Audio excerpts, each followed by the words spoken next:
Sir पण नाव तुमचे जुने सहकारी आहेत राजेश टोपे त्यांचं पुढे येत आहे की त्यांच्यामुळे कुठेतरी फूस मिळालेली आहे.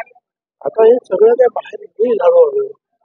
एकदा पोलिसांनी लक्ष घालायला सुरुवात केली ते सगळं बाहेर येईल की नक्की काय आहे. पण ते सर स्क्रिप्ट लिहिली आहे असं म्हणताय तर विरोधकांची काही दोन मोठ्या नेत्यांची नावं घेतली त्याच्यात तुम्ही त्यांना विठ्ठल मानतात त्या पवारांचं सुद्धा नाव आहे.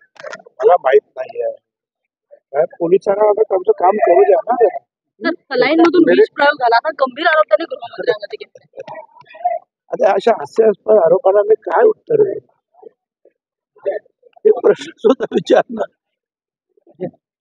पण सर जुने सहकारी जे आंदोलन स्वतः जरांगे करतो त्यांचे जुने सहकारी समोर येऊन त्यांच्यावर आरोप करतायत. हे गणित मी मगाशीच सांगितलं की मला आता त्या जरांगेवर प्रश्न विचारू नका.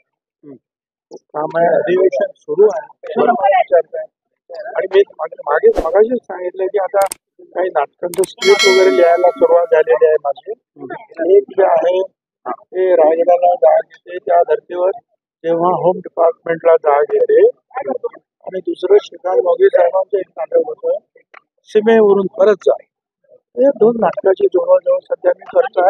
मला वेळ नाही आता त्यामुळे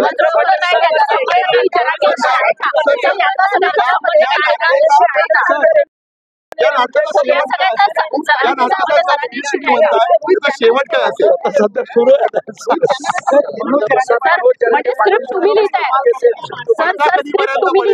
या नाटकावरती पडदा कधीपर्यंत सर या स्क्रिप्ट तुम्ही लिहिताय याची